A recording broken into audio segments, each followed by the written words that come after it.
I don't know what they're talking about. You never know. Yeah. Be careful. You don't want to hydrate. Whispering into the microphone isn't a good thing. Thanks for that. That's good. All right. Thank you, Come to Judy. order. This is the Washington Area Transportation Committee meeting. It is January 28th, 2019. Let's have a call to order. Not really. And the roll call. On the roll. Mark Wessels, Here. Down over here and lay it on Fisher. the fucking building. Judy Wagner, Here. Rick Frankenberg, Bob Ingeman, Here. Bill Stratman. Here. Sandy Lucy, Joe Holtmeyer, Here. One minute. Dan Bissett, Albert Camp, Bill Miller, Here. Ken Brinker. Here. Steve Selichuk, Here. John Dilges. Here. Stand. I pledge allegiance to the flag of the United States of America and to the republic for which it stands, one nation, under God, indivisible, with liberty and justice for all. Good morning, everyone. Morning. Sandy said she had a prior commitment. Ed had a prior commitment, and Ray thinks he'll be a few minutes late, so. Danny said he wouldn't come. And Danny's not coming? Okay, good.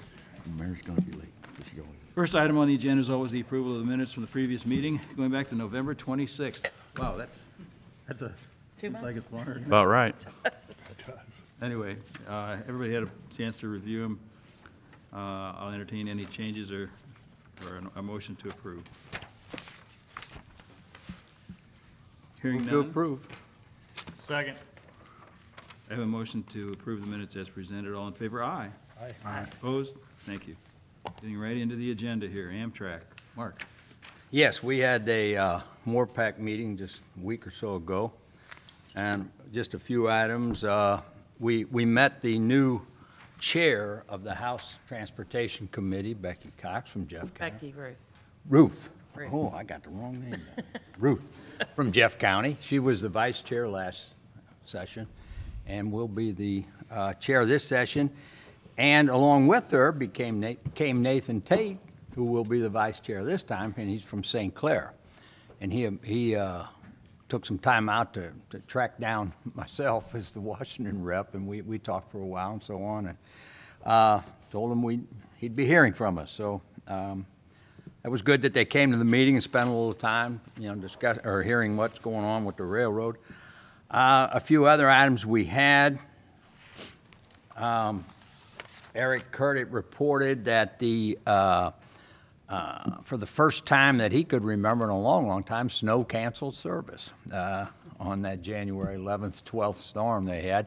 It actually canceled morning service on Saturday, the next morning, although he said the afternoon routes were so crowded, apparently everybody just kicked them back, a few hours, their plans. So anyway, that was something that hadn't happened in a while. The new locomotives are doing very well. There was actually a crash over in Illinois with one of them. It got hit by a truck or something, and the thing fared very well. They said there's some little bit of outside skin damage, but other than that, it was just fine, so they were pleased. The new passenger cars will start delivery in 2020. They have got that back on track, so to speak, where that is going well, and they are passing each test that they are encountering. How old would the old ones be? Oh, 50 years? I don't know. They've been around a long time. Got into the budget talks, and once again, the way the MoDOT approaches the legislature for the monies for Amtrak, they look at what they think the costs are going to be, what they are, and are the debt that we still owe Amtrak. If you remember, I've told you this, every year we fall a little bit more in arrears, and Amtrak has been actually very, very good about not pressing the issue. We are now actually $6 million in arrears over as many years as I can remember going up there. That has gradually increased. So what they're going to do is they're going to ask for $16 million, which would be what they think is operating costs plus covering arrears. If it's like the past, they won't get it. They will get the costs, and we will ask Amtrak once again to kind of overlook. So that's the state of the funding section of this thing. Statewide, we made a little bit more money with the passenger rail this past year. We kick up rates every now and then, and they're probably going to see it again, but it's usually such a small percentage that it really doesn't really affect ridership. It's a small amount when that happens. Our own ridership, and I also received data from our visitor center. Our visitor center saw in the last 3 months of 2018, a little over 6,000 visitors come through the doors. The ridership at that time, on-offs for here in Washington, was a little over 4,000. So that's staying pretty steady to what we usually see. One little side note I thought was kind of interesting, the newest station, and I reported this a while back when they came online, is Arcadia. And that's on the Texas Eagle run, the north-south run. And Arcadia, that's, by the way, the newest station since Washington, how many years ago? So there haven't been many additions. But anyway, Arcadia, they were real pleased. They had someone there at the meeting, and that's the first time, I believe. And they were real excited because their ridership went up over 1,000, which if you figure it out, it's about 3 people a day. And their ridership got up to that point, and they were very pleased. And this is what was impressive to me. 2 trains go through Arcadia, one north, one south. And those trains, one of them is at 10 o'clock at night, and the other one's at 4 o'clock in the morning. And they have volunteers there every day, every train, meeting the train as it comes in. And they see 3 passengers a day, but those volunteers just keep showing up, they said, and people are so proud of that train station. And they feel like it's part of that overall package of that Arcadia Valley. You may have seen they got a big tourism push going on down there. And they figure like that's a piece of it that seems to help, you know. So they're real proud of it, and they feel like they're doing real well. It's growing a little bit each day, so. Fantastic. It looks like the governor's recommendation included the core amount of 9.1, so that's what is needed. I think it's been 9.1 the last 3 or 4 years. Right. But it was good that he also is recommending it, so, You did well. yes. Any other questions, comments for Mark? Hearing none. Highway 47 Missouri River Bridge. Well, since the last meeting, we've opened the bridge to traffic, and now we're working on removing the old one. So, as you know, that's going to happen sometime in March, mid to late March. Contractors working on all the permits. I'm working with the plan still. We've got our first submittal for the removal, so we're working with them on that, and we'll, you'll see now that they have, I know the Missourian had a neat photo there of them cutting that wind bracing, and that's to allow the equipment to get through there, so. But we will be looking at one blast for the main truss system. How's utilities coming? They almost all off? We are almost all off, yes. We tested them, and they're almost all finished, so that's helpful. Judy, how's the connection with the Katy Trail under the bridge on the north end? How's that, is it coming along, or is it? No, it's not moving right now at all, because we're waiting till the old bridge comes down. That makes sense. But the trail on the north side, so as you know, it's the far west side of the new bridge. The trail will go up, and that's constructed all the way up. But right now, they're using that still as the haul road to get underneath the north bank. So once that's finished, then they can create the J-turn kind of thing to go back down and under. So that, and that's why we're keeping the trail closed, or the shared use path on the structure closed until we get that connection made. We don't want to encourage people to go over there, and that's all still under construction. Great. So once that connection underneath is made and back up to the northbound shoulder, then we'll open the trail. But that's information. People have asked about it. Yeah, You know, it's because it's when kind of they're gonna sitting open, there. It's of interest. Judy, how big of a grade is that going to be? Oh, going up boy. and I used to know that. I want to say it was a max of 8% to come back around and down. It wasn't as steep as what you think it is. Yeah. I know I've done the one up at Boone, and I had to walk it. I mean, but I'm not a cyclist either, so I just walked my bike up.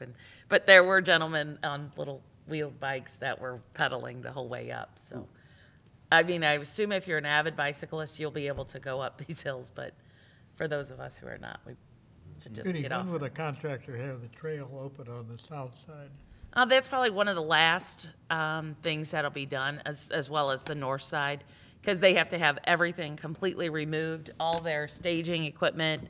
The dikes have to be rebuilt on the south bank. So I would assume until their last piece of equipment is out of there on the south side. It could be next September.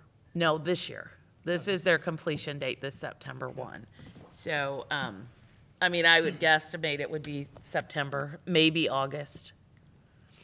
But that's our main link to the river. So, you know, the north bank will be quicker because there's not a lot of revetment work over there. But on the south side, there's, you know, because we removed the vet, they put the causeway in there, which John is working with the contractor to get that rock out of there when they're ready to remove it. And then we have to put back those L dikes back in there and then get the trail back in acceptable condition. All the wetlands and everything down there need to be reestablished. And then that'll be the final leg to open the trail. See, when they drop the old bridge in the river, and they have, what, 48 hours to get it out of the river? We're working on the permit right now with the Coast Guard and the Corps. So technically 24 to 48 hours on the main channel. What's the penalty if open. they don't meet that deadline? I don't know. It's through the Corps, so, and the Coast Guard, so we'll have to, I can find out for you. Is that imposed by the Coast Guard? Yes. And that's what they're negotiating right now with our subcontractor. As the plan goes in place, you know, we were just talking, Joe and I, before the meeting, you know, because we're also dealing with the railroad. That's the deck truss that's over the railroad tracks as well. So we've got a lot of coordination there to still work on, and that's what they're really focusing on now. Gee, the charity Backstoppers is getting, Yes. Can you tell us a little bit more of that background on that story? I don't have the details of it. Our subcontractor, Marshall Wrecking, took the lead on that, and apparently sales are going very well. So, yeah, I don't know. I know Tim Frankenberg, I think, here.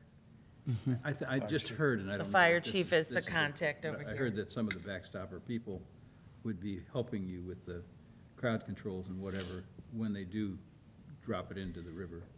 Well, I'm not That sure may if not those be. organizations are part of the Backstopper. I'm assuming they are. That's what I But mean. any EMS folks that are in the area, yes, they will have to be as part of our team to make this happen. Good. So, yeah, but I don't know whether you know, all of those are part of the Backstopper. I don't either. That was just a Yeah. rumor I heard. So, I can't verify that. No. All the ticket sales at the bank, LB. No, no. Everybody that I've heard has talked favorably about it. I think they're $20 or 6 for $20 or something like that. $5 a piece, 6 for 20, right? Yeah. So it's a reasonable amount for a ticket nowadays, and I think people would be kind of excited to be able to press the button. I think so. Good. Any hiccups or anything that you learned as a result of now that we've had people traveling on the bridge for the last 30 days or whatever? We had a night of black ice. Eric's crews came down and covered that for us. But other than that, really nothing yet. Because, I mean, we're still on temporary pavement on both ends. And straightening out the curve on the south end, you know, with striping and some paving. So that'll all come. How about the lighting? We wait until after the bridge is down before we light it up? They're still working on the lighting, and that's one of the other reasons the shared use path is still closed.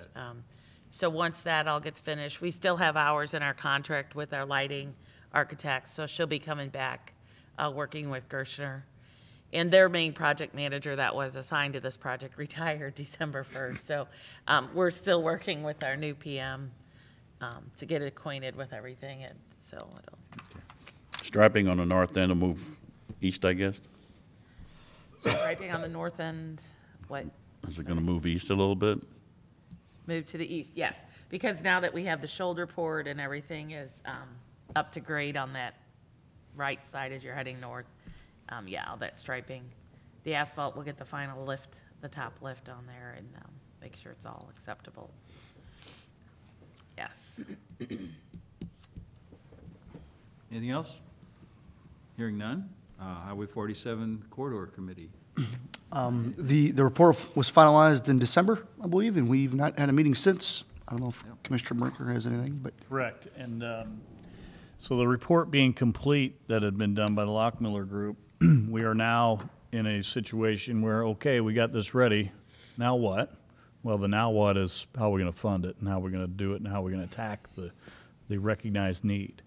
And Judy and I had a conversation. We have an East-West Gateway meeting this week, Board of Directors, and I'm going to bring this up to Patrick McKenna as well down there and see what we can get put together from a funding source opportunity. I've been on the phone with Tom Schulte in southeast Missouri, as well as Jennifer Hoskins up here in the St. Louis region from Senator Blunt's office, and talked to Congressman Lichtenmeyer. Infrastructure bill is key, and nothing's going to happen right now until they get the federal government straightened out on a timeline. So we have to make sure that the funding's going to be there, for a match, and even greater, more than likely, because we simply don't have the resources built in at this time to do come out and do the match program. So we're going to have to get creative and come up with something to get this ball rolling beyond where we are today, obviously. The need is recognized, it's identified, the priorities are identified. Now it's time to put it together and get the funding package put together and move forward. Judy, you got any magic wands? Yeah, no. I've tried. You know, one of the things the governor has talked about is a $50 million match fund. That's the same matching fund that has been around for a while, correct? Yes. It's just that, did they increase it? I thought it was 30 million. Was that going to be out of general revenue, though? I think the new funding he proposed was general revenue, and Representative Simmons is there. I don't know if he knows John, yet. Hey, yes. Okay.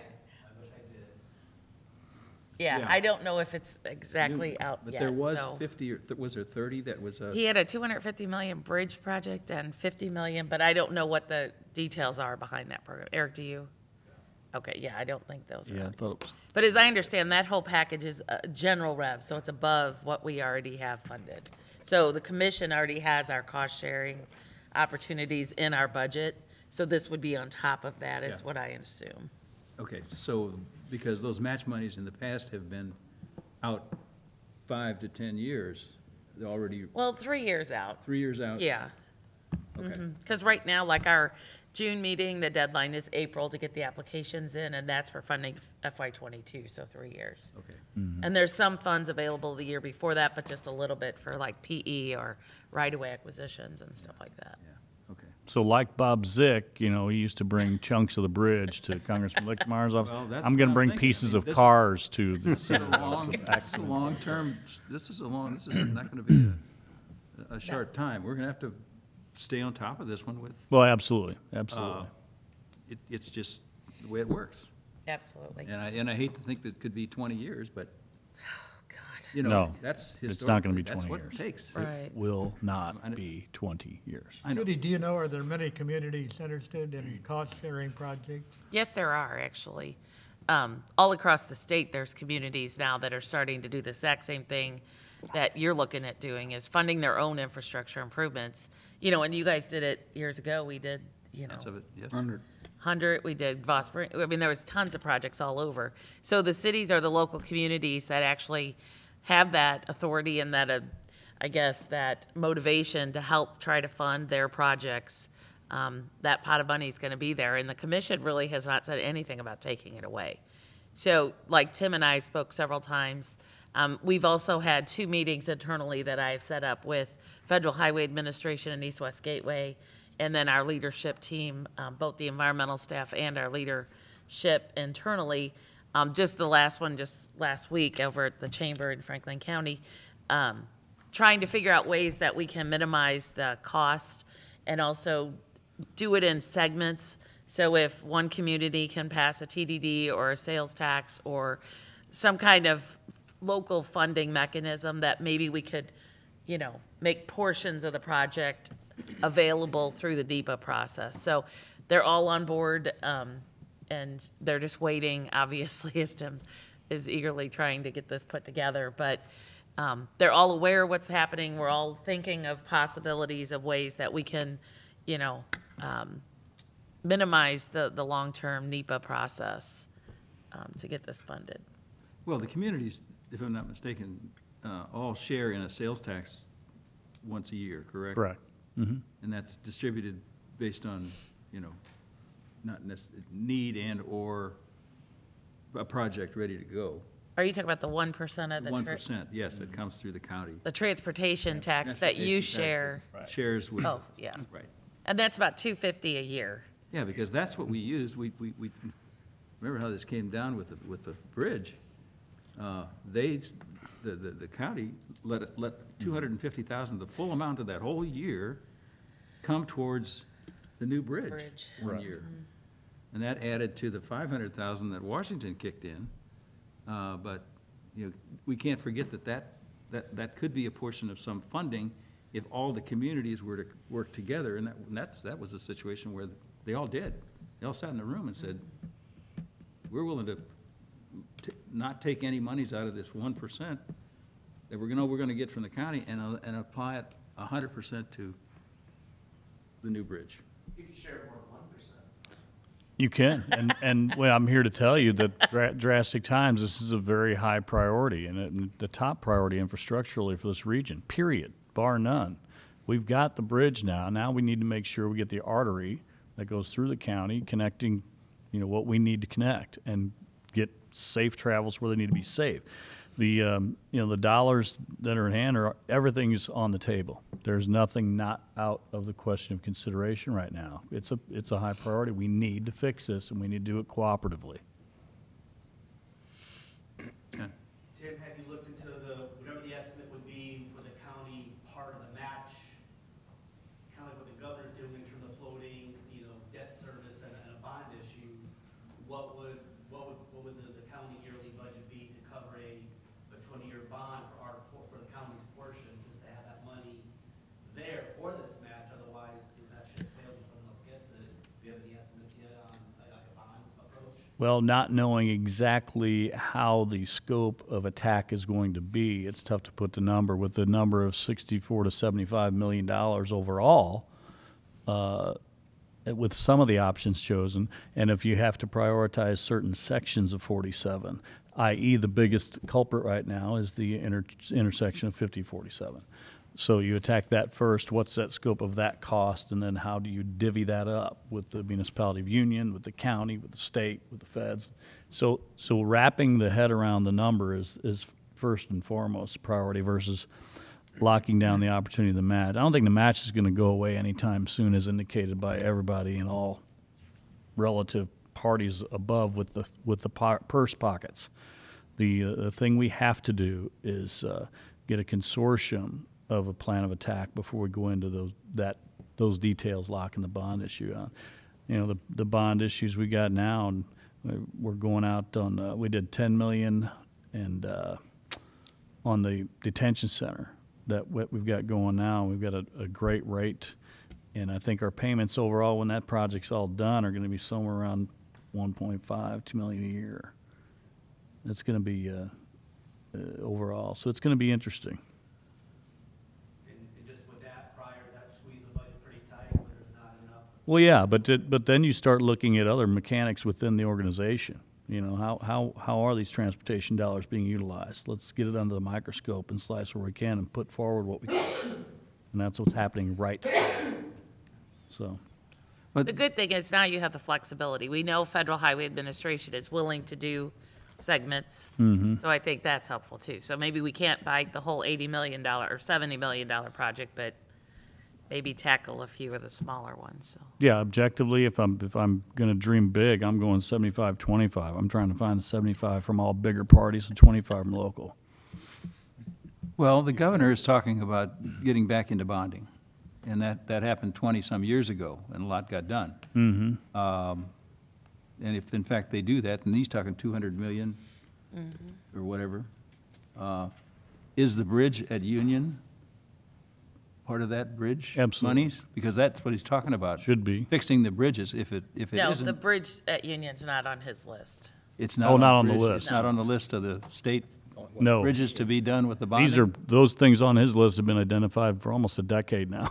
Yeah. Yeah, we have too. A lot of them. I'm just I saying. understand. But no, his bill is a specific bridge program, and it's projects that we've already identified, listed bridge replacements or rehabilitations. Yeah. So he just took projects that we already had on bridge projects, I should specify, and pulled those out. So then that will leave extra funds now where we were planning on spending on those bridges. Now will be open for other projects. So basically, the general rev funds will just be used on those specific bridge projects, leaving MoDOT with those funds now to do whatever. I think we gotta stay on top of this one, folks. I think there's some opportunities there.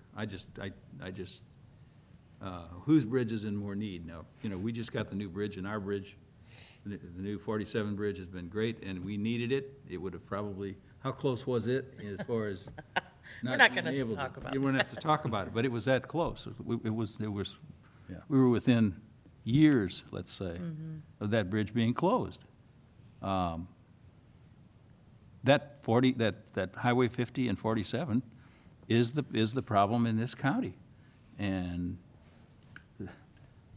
the sooner we start pushing, if nothing else, not necessarily the 47 4 lanes, push that one piece of it. I mean, that's how we get started with this one, I think. I mean, the rest of it'll come, but it can't come with that bottleneck right in the middle of it. Judy, on the Highway 47 bridge, is the long-range plan by MoDOT to eliminate that curve? Is there any thought about that? What, On the south side of the bridge? we're talking about the Missouri River Bridge now. Yeah, now the Missouri River. Well, the long-range plan would be if we need to widen it, yes. But I think our striping plan, once we get it open and all the stuff finished, you'll see that it's not as drastic as what it is today. But no, it is not in our long-range plan at all to do any more widening on the 47 Missouri River Bridge. It's not even listed as illustrative. Because I think in our traffic modeling, when we designed the 2 lanes, then we had talked about just doing a 3rd lane reversible or a 3rd lane. So the bridge is capable of restriping for 3 lanes, given which traffic flow is the heaviest, but as far as the 4 lane, it was 75 years out before we actually needed a 4th lane on that structure. So in giving that time frame, the bridge would have to be replaced anyway, or a significant rehabilitation project, where at that time you could widen and then redeck the bridge. So we don't even have it listed as a project in our long-range plan. Back to the curve, Judy, it's really the talk of the town. I know it is. I mean, I really think though, and if people could just be patient for a few more months, and wait till we get the final striping. I mean, right now people cannot, but it's a temporary fix right now. People just can't believe it. Yeah. In the world, how did they do that? So, Is it any different? A lot of people have talked to me about it too. Is it any different from Everybody. the one in Herman? I mean, when you come off of Herman, you also have that. Is it any? I mean, the thing is, your design criteria really drastically changes when you go from 45 mile an hour in a rural section to a 30 mile an hour section in the urban. Your curvature, I mean, look at like 14th Street and Rainbow Drive, and the criteria just changes a lot. And as we all know, we're under budget and we need to meet our criteria, but not necessarily go above and beyond that criteria. So, but again, I just ask every time people call and complain to me about it, I just say, please just be patient for a few more months till we get the final striping in. And especially the northbound movement will be drastically improved, because you're going to start shifting lanes all the way back at 3rd Street. You're going to start going, and it's almost, I mean, it is almost a straight line. So it'll be a lot different. If people could just be patient for us for a little bit. And then, like the mayor and Darren and I had a conversation about the South, if all else fails, there's always, Be patient for how many years? give me 5 months, Bill, and then you can just, see whatever you think happens. But Like no. Les Bowley used to say, I don't buy green bananas anymore. They just go brown. But I really do think that once it's open, I mean, right now, the biggest problem we're having is those northbound motorists going into the southbound lanes, especially the tractor trailers. They just can't make it with staying in their lane. So, but again, that'll all be fixed with the final striping plan. Yeah, the governor's plan is $351 million for 250 bridges. And it's $30 million in general revenue over 15 years committed to it, with $120 million unbudgeted. That's going to be out there. It'd be interesting. Be interesting to see how that gets distributed and who gets it. Well, they're dealing with a lot of things right now, and infrastructure is one of them. But now, since the voters passed this medical marijuana thing, that's really taken affront to a lot of concerns throughout our state as well as to how to handle those other socioeconomical impacts that are going to occur. So we've got a lot of things cooking in the minds of a lot of folks at our state's capital and our nation's capital right now.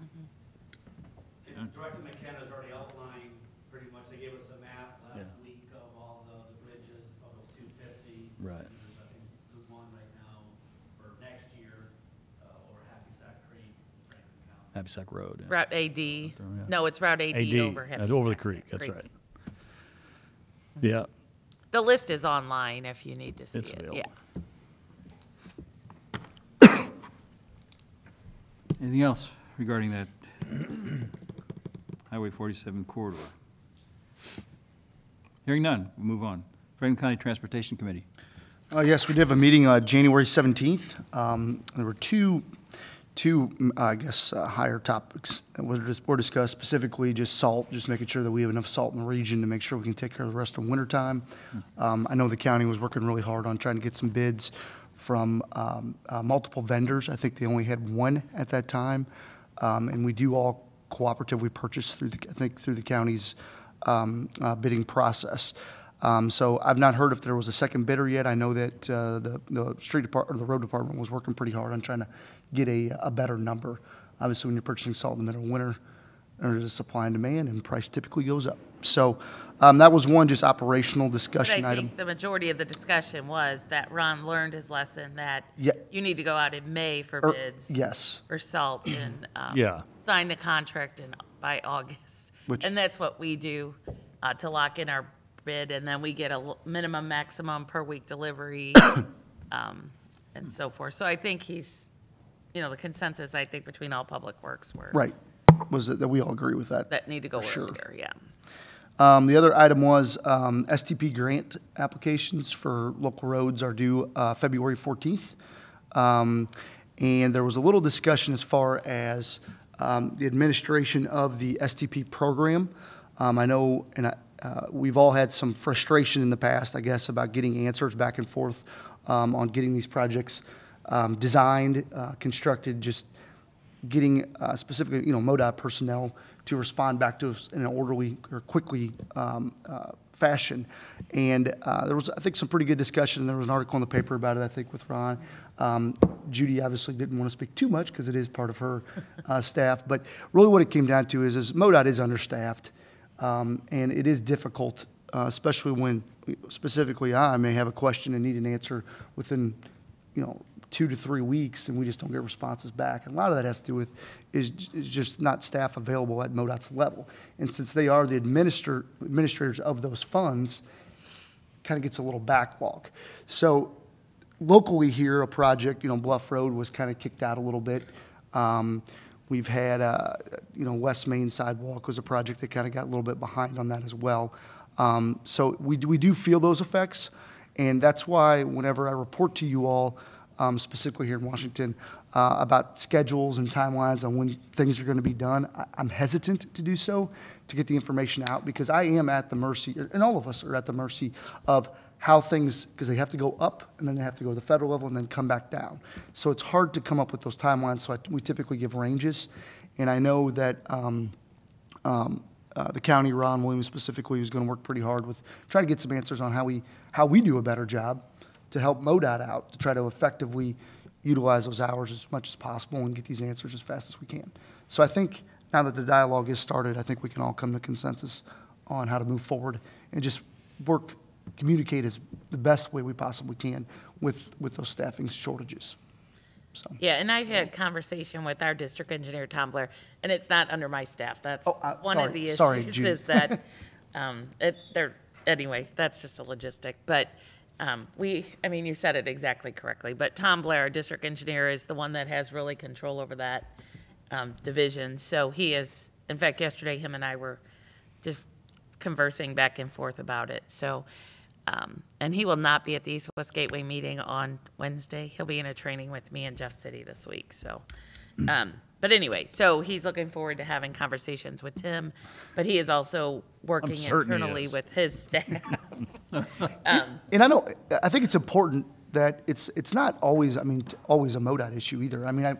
We need to do a better job at the local levels all around as well to give this information to them as fast as possible. When a problem comes up, get it out there. So I think we all hold a little bit of responsibility here to do a better job. And now that it's been identified and we're all talking about it at the Franklin County Transportation meeting, I think it's a positive step in the right direction. We're moving forward. And I think being responsive, two-way correspondence is always good, and two-way communication is always good, especially when you're dealing with staff that has turned over 3 or 4 times in a 3-year period. And that lack of communication, I think, too, between the local and the MoDOT employee has definitely hindered the progress. So. Yeah, and we've all experienced it before, but it's something that's not going to just lay still in this nice fluffy conversation about the relationship with the communication between MoDOT and Franklin County and all the other entities here that deal with MoDOT. The fact of the matter is that you submit something to MoDOT, you don't get an answer back, well, get on the horn and get back to them again. Exactly. Squeaky wheel gets the oil. And, that's been something that's been reiterated since I read the article. I was not at the Transportation Committee meeting. I was in D.C. with my son for a pro-life trip.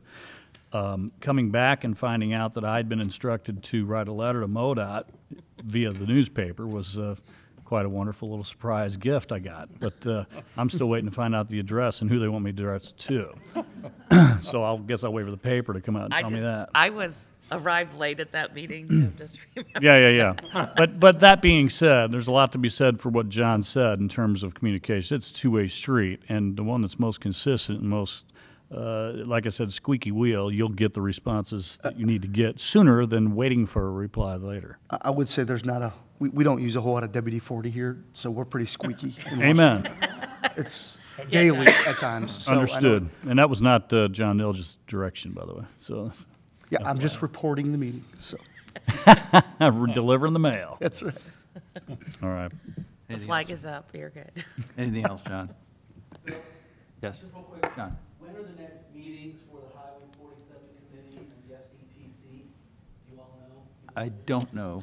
Right now, Ron Williams Is there one handed set? out the 47 study at our Franklin County Transportation meeting, but they did not set a date yet. And I Right. think Tim was trying to get some things together to determine when that next meeting. Yeah, we haven't got the date set, but notice will be out, yeah. I'll make sure you include on that, Representative Simmons.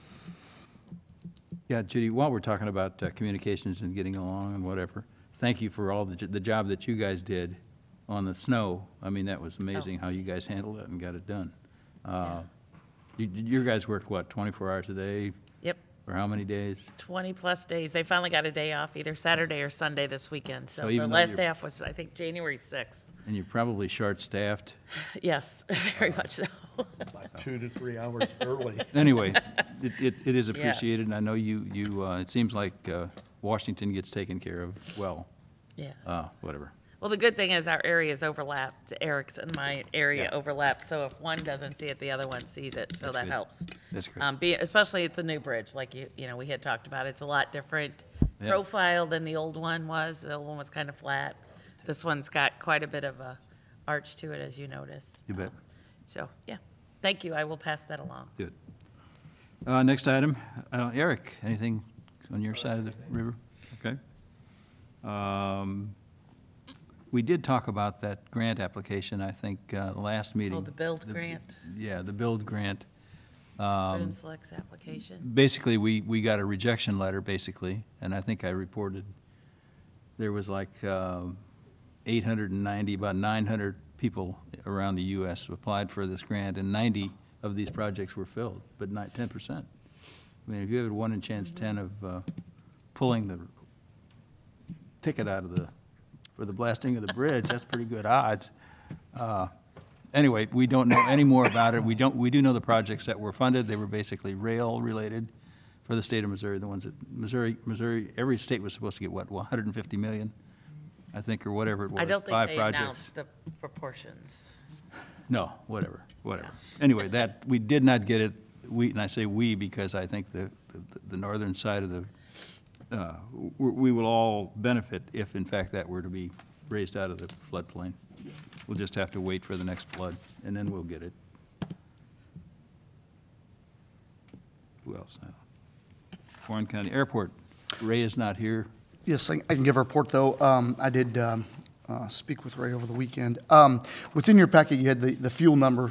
The fuel numbers, if you look there, December, it's actually a partial year from August to December, but you'll see that the overall gallon sold is about on track, average what we typically see, with a spike in in December. Yeah. There was a jet that did come in. It was a very large jet.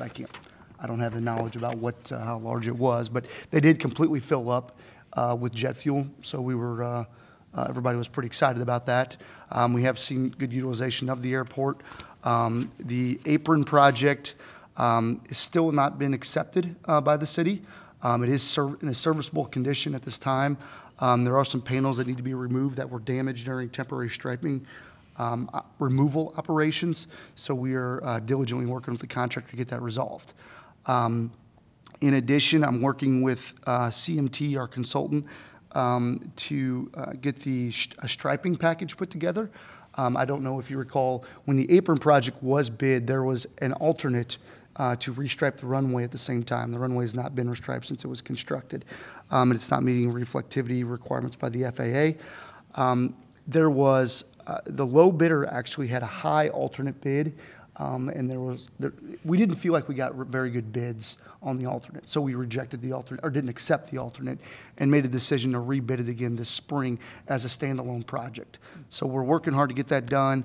It would most likely be in April. Restriping, it would depend on weather, obviously, but it would include a 3 to 4 day closure of the runway itself. Cannot stripe a runway, especially when there's only one. What kind of striping are you using to have that? Well, there would be some pavement removal as well, so spall repair, pavement things of that repairs. nature. Okay. Yeah, yes, I that's was like, incorporated with striping it. dries very No. It's 1 day to remove, 1 day to stripe. Okay. And then there's some pavement Repairs. replacement as well. Okay. Yep. So we're working on getting that done. As soon as we get the bid package put together, I'll let everybody know when that happens, and we'll just coordinate schedules. So I'll keep everybody in the loop on when that happens, try to identify the best time to do, to complete that project, and we'll put that in the bid documents. So that is coming up. We are also working, Darren and I are working really diligently, especially here in February, with this transition from Washington Aviation to the city. As far as operations of the airport, we're working through asset management right now. There's some assets that the city is trying to identify if it's things that we're going to need, specifically, tractors, mowers, things of that nature, which we're working through that as we speak. So we're hoping we're anticipating a very smooth transition. There's not been anything identified that would cause a large hiccup in that, but we're working pretty diligent with Washington Aviation on that. There will be more to come on that as things kind of progress. Any comments, questions? Oh, and thank you, Steve. The airport layout plan, Yes. I know is a project that's gone on for quite some time. Back in, I want to say November, this was at MoDOT for final review and comments. And this layout plan has been going on for 2 to 3 years now, I believe. And I had a concern when I was reviewing the plan, and since I came in kind of last at the very end, tail end of this, of if we approve this map or this plan of where we place different pieces of infrastructure, hangars, approaches, things of that nature, are we locked into that location? So if you put something at location A, does it have to be built there at location A, let's just say 10 years down the road? Which was a concern because, do you have to amend the plan? How does that process work? So a lot of back and forth with MoDOT, it was determined that is not the case. FAA or MoDOT, the FAA both agreed that the plan is guidance. So if there's an alternate, if there's a, environmental concern that's maybe was not, seen in the planning process, that you can relocate those type of things. So that gave us kind of a much better feeling to move forward with the plan as it was submitted, because I did kind of put a hold till I got that sorted out. And in doing so, MoDOT has the plan now. I would hope in the next month that it would be approved as is. So I just want to get that verified, that we weren't locked into a specific, infrastructure layout. Countdown, Bill, 30 days. Once again, we are at the mercy of others to review the plan, so I can't. That's all I have. Good. Anything else? Any comments or questions on the airport? Hearing none. Team Track, anything new? No report? East-West Parkway? No report? Public Transportation, I don't know that we have anything on that.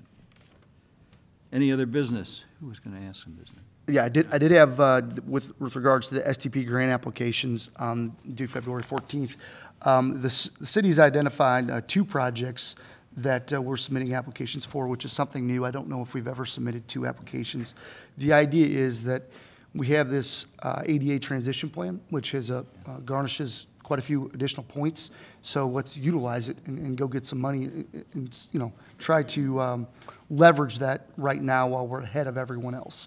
So, or ahead of a large number of municipalities. The majority of There we municipalities. go. Thank you. I don't know the number, so.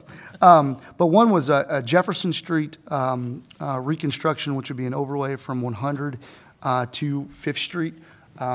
Pavements, you know, starting to get into condition. We're 4 years down the road. There's a lot of utility cuts that have been done over the past 10 years over the roadway. The sidewalks are not ADA compliant.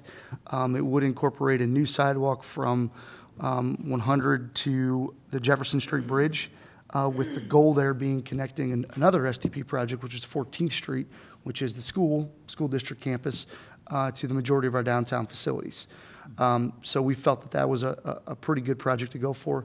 Estimates right now are around 1.5 million to get that project completed. So it's a sizable project. It would be a mill and fill overlay with new sidewalks from Jefferson Street Bridge to 5th Street, and then a new sidewalk from the bridge south to 100.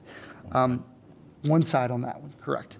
Grades aren't conducive to have it on both sides from that portion. The other project would be Westlink overlay with a right turn lane on the Bluff Road. So I know that that's always been an issue with tractor trailers and things, just making the turn from Westlink to Bluff. That project's right around 600,000. That's a little tougher to fund because there are no ADA facilities there, and I'm not convinced that there should be any per se. So we're coming at that kind of from a freight standpoint. It's in the industrial park, trying to play that up as high as we can and garnish as many points there. It's a really easy project, just an overlay, but it is something that needs to be done. And it would be kind of the last component of getting our industrial park essentially paved, maintained, looking forward to the next, 10 to 15 years. So Westlink is kind of the last piece of that pie. So those are the 2 we're putting applications out. We do have time to change direction, so if there's anybody that would have any other ideas, I'm willing to look into it. I'll forward you a program that we're accepting freight enhancement projects Oh, perfect. through our freight administration, so I'll Yeah. forward you that. The problem with Westlink, and I do not believe that our industrial park was on was it the freight study? Oh, on the St. Louis freight Yeah. study? Yeah, I read it, I briefly went I'm through it. not sure this one requires that either. I have not got into the Okay, details. because that, on the STP grant, it does identify, was it on the St. Louis freight That's study? using those funds. These are FRE money, so I don't see Yes, it understood. on here that it has to be, but And if it does not get funded through STP, I think Sal We has would look at some talked to others. Mary Lamey about, updating the maps and whatever, because I to said. get it on the thing. St. To Louis get freight. Get it on the St. Louis Freight ways. okay, I'll work with Sal on That that. is important, because that's looked at. I mean, those, anything you can tie the city back to the industrial park. It identifies the industrial park, and it identifies the Union's industrial park. That's basically, does. all of Franklin County are those 2 items. Those 2 items are on that map. Everybody else is over here, with Jefferson and St. Louis and whatever, St. Charles, all got their, we don't even show our airport on this map, even though it's in Warren County. It's still Still a vital it's link still here. part of East-West Gateway. I consider it part of East-West Gateway and part of the freightways.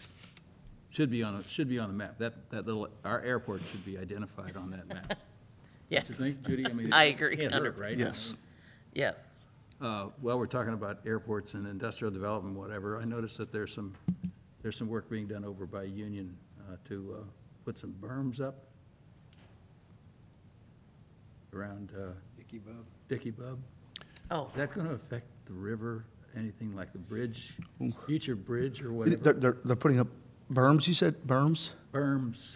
I mean, any work done within, I mean, I would imagine that that's within a floodway, so any work done within Well, I floodplain was requires throwing it multiple out there. I don't permitting wanna- I don't wanna agencies. interfere with what they've to got going, approve but that. certainly they would have had, Tim, maybe you know, whether they've, Well, it's within the city limits, so It's- their flood There- management. And, would and the have had city is that. the permitting authority.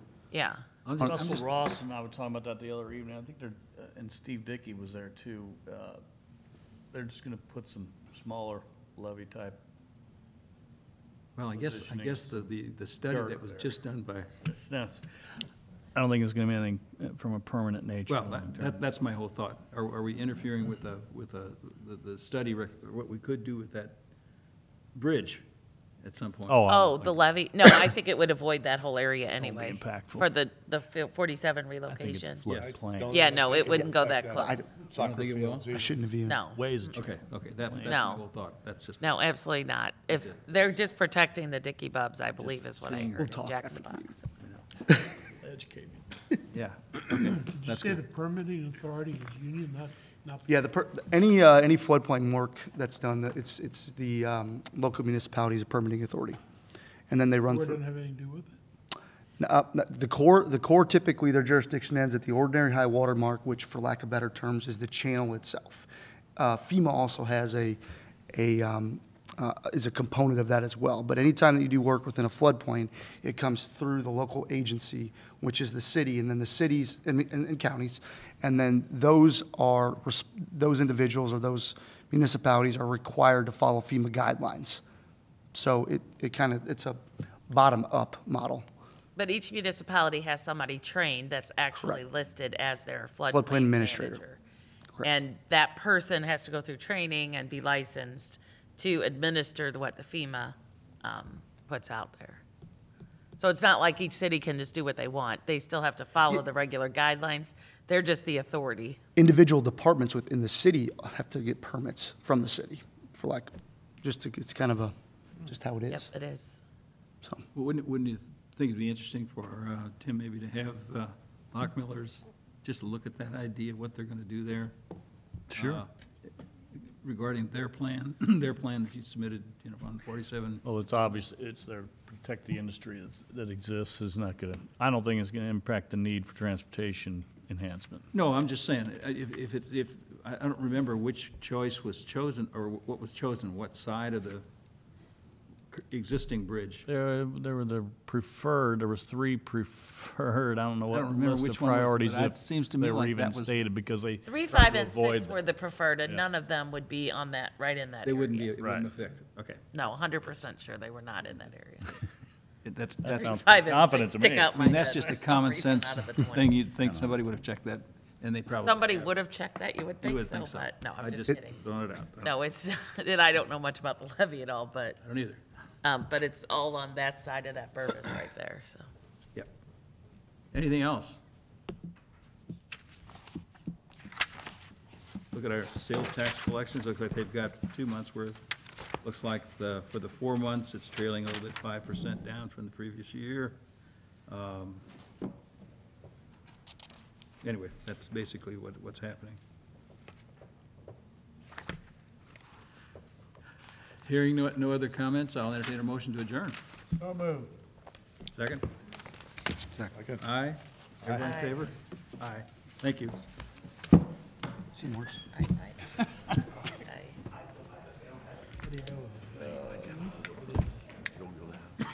Joe Gilda. I get to meet the governor. He's gonna kick our training off tomorrow. I'm excited. I just, Yeah. yeah. Seems like You know how he's got, his focus is employees, state employees. So we're in this leadership train, like Tom and all our leadership. It's gonna be in the training. You can't have cell phones, you can't do anything. For 3 days, from like 8 to 5. I'm like, this is gonna kill us. Busy after hours. Oh my, all night. And then they said there's homework at night. But the governor is kicking this off, so he's like, and I think it's like MoDOT, we're doing like Kansas City and St. Louis, and then we got like all different departments, corrections. From 5 o'clock to 8 o'clock at night, we're gonna be answering. That's what I'm gonna do. Or 4 in the morning until till 8 o'clock. Yeah. Yeah, you better get up early. Well, yesterday I worked 6 hours. I was like, I gotta get to bed before I leave. Judy, are you going to the meeting on the 14th? Yeah, right. 14th, what's that meeting? That's the annual transportation. Oh, no, we don't go to John, are that. The you- chamber, the chamber's one, no, we